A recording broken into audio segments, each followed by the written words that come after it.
It was Friday, March 31st, 2006, the start of spring break at Ohio State University. Downtown Columbus was alive with energy, neon signs glowing in the night, laughter spilling into the streets, and the hum of 1,000 weekend conversations. For 27-year-old Brian Shaffer, this was supposed to be a night to relax, a night to forget the heavy clouds that had been hanging over him for weeks. Just a few weeks earlier, Brian's world had been shaken. His mother, Renee, had passed away after a long battle with cancer. Those who knew Brian said he was heartbroken, but trying to keep moving forward. That night, he met up with his friend William, Clint Florence. The plan was simple: hit a few bars along High Street, enjoy the start of break, and maybe, just maybe, put grief aside for a while. By all accounts, Brian was in good spirits that evening. He laughed, he drank, he even called his girlfriend Alexis, who was visiting her family, to tell her he loved her. They ended up at a popular 2-story bar called the Ugly Tuna Saloon. Security cameras caught Brian and Clint arriving around 1:15 a.m. The footage shows them riding the escalator up to the second-floor entrance, Brian smiling, moving with an easy, confident stride. Inside, they ordered drinks, mingled with the crowd. At some point, Brian spoke to 2 young women near the bar's entrance. Then he stepped just outside into the hallway and out of view of the cameras. That was the last confirmed sighting of him. Minutes passed. Clint thought Brian might have gone to the bathroom, but Brian didn't come back. He didn't call. He didn't text. When the lights came on at closing time, Brian Shaffer was nowhere to be found. The strangest part: security footage from every entrance and exit of the Ugly Tuna Saloon was reviewed. Brian was never seen leaving the bar. He had gone inside and somehow never came out. When Brian didn't return that night, Clint assumed he'd slipped away to head home, or maybe caught a ride with someone he knew. It wasn't unusual for friends to get separated in the chaos of a Friday night crowd. But the next morning, Brian didn't answer his phone. He didn't return texts, and when he failed to show up for a planned trip to Miami with Alexis just 2 days later, the unease turned into fear. Alexis called his apartment. No answer. She called his father, Randy. He hadn't heard from him either.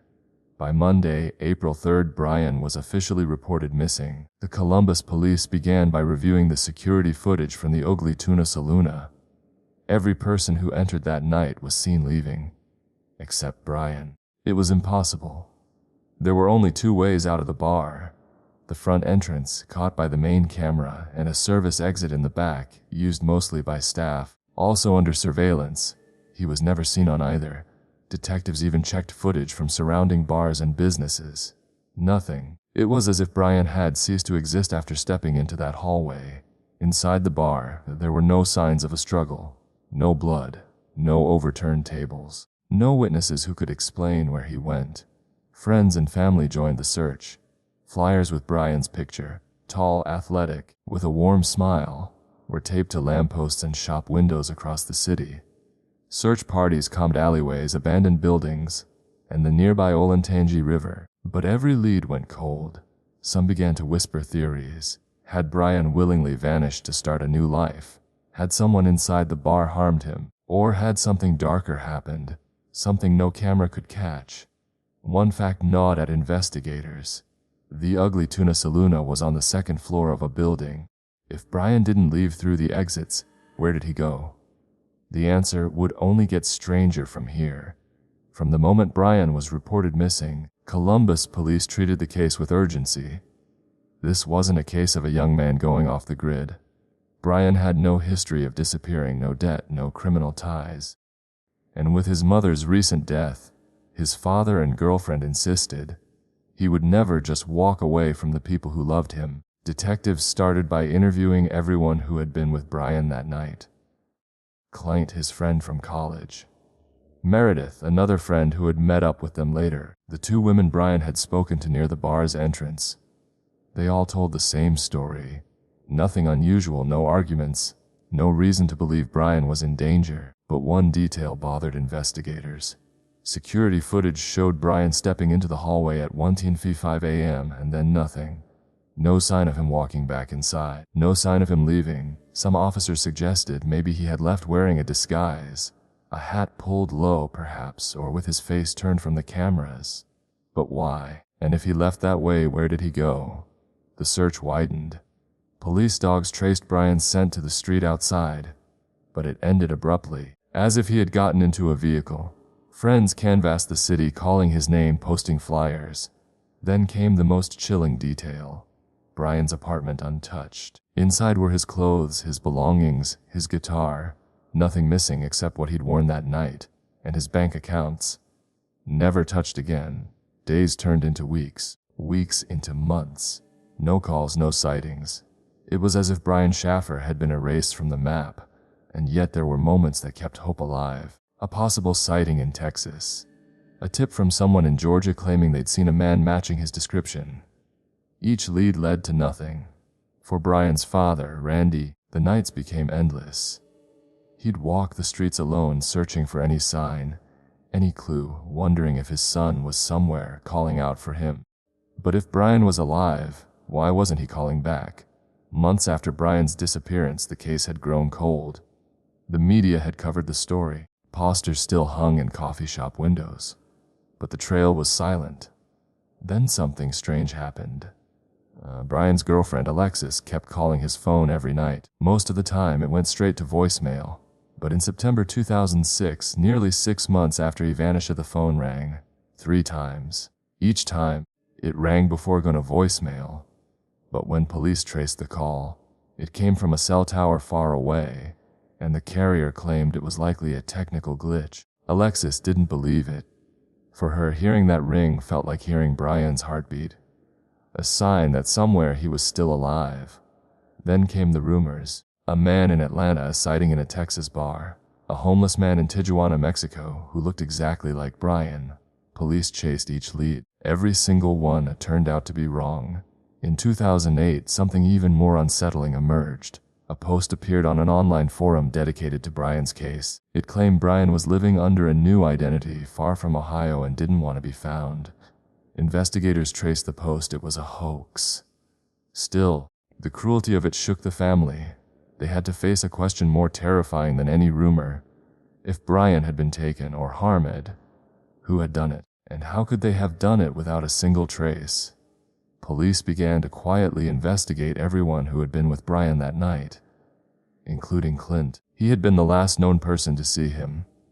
But Clint hired a lawyer and refused to take a polygraph test. Theories began to divide into 2 dark paths. Either Brian had left willingly, or something terrible had happened inside that bar. And if it was the second, the person responsible might still be out there. As the years passed, the mystery of Brian Shaffer only grew darker. Investigators and amateur sleuths dissected every second of that security footage. They slowed it down frame by frame, searching for shadows, reflections, anything. But there was nothing, just Brian stepping into the hallway, and then gone. One theory suggested he had left the bar disguised, slipping past the cameras to start a new life. But to those who knew him best, it didn't make sense. Brian loved his family. He was about to propose to Alexis. Why vanish without a word? Another theory was far darker. Some believed Brian had been the victim of foul play. Perhaps a confrontation had turned violent. Perhaps he was hidden somewhere inside the building itself. A storage room, a locked freezer, a place no one thought to check in time. The ugly Tuna Saloon was in a building under construction. There were hidden areas, maintenance tunnels, and unused rooms. Could someone have used that to make him disappear without ever stepping outside? Then there were whispers of something stranger. A few locals spoke about the stretch of High Street where the bar stood. They said it had a history. Disappearances, assaults, dark corners where people went and never came back. These weren't police theories, they were street stories. But the truth. In a case like this, even the wildest ideas began to feel possible. For Brian's father, Randy, the search never stopped. He posted flyers, followed leads across state lines, called hospitals and morgues. Every time the phone rang, he hoped it was Brian. Every time it wasn't, the silence felt heavier. By 2019, over a decade had passed. No arrests, no confirmed sightings, no answers. And then tragedy struck again. Randy Shaffer was killed in a freak accident when a storm sent a tree crashing onto his home. He died without ever learning what happened to his son. Now only a handful of people remained who had been with Brian that night, and one of them might still know the truth. The ugly tuna saloon is gone now. The bar closed years after Brian's disappearance, its neon sign taken down, its doors locked forever. But for many, the building still feels like it holds a secret. Investigators have revisited the footage countless times. Technology has advanced. Video enhancement, facial recognition, still, the same impossible truth remains. Brian walked in and never came out. Some detectives believe it was a simple case of foul play. That Brian's body was removed during a rare camera blind spot, hidden among the late-night construction materials, taken somewhere no one would think to look. Others still think he left willingly, perhaps to escape his grief, to vanish into a new identity. But if that's true, why has he never reached out? Not to his father, not to Alexis, not even after Randy's death. There's another theory, one no police file will ever list. Some say Brian never left the building because he couldn't, not because of a person, but because of something else. Something that watches and waits in dark places. The hallway where Brian was last seen, it leads to a service area that no longer exists, walled off during renovations. A place where sound doesn't carry, where no camera can see. Some believe he's still there, not alive, not gone, just trapped in a way we can't understand. It's been nearly 2 decades now. Brian Shaffer would be in his 40s. Somewhere out there, his name still appears in online searches, his photo on missing person databases, and every so often someone swears they've seen him, in an airport, on a train, across a crowded street, a face that looks just like his. But by the time anyone moves closer, he's gone. Whether Brian chose to disappear, whether someone took him, or whether the truth is stranger than we can imagine, one fact remains: the door he walked through that night has never truly opened again.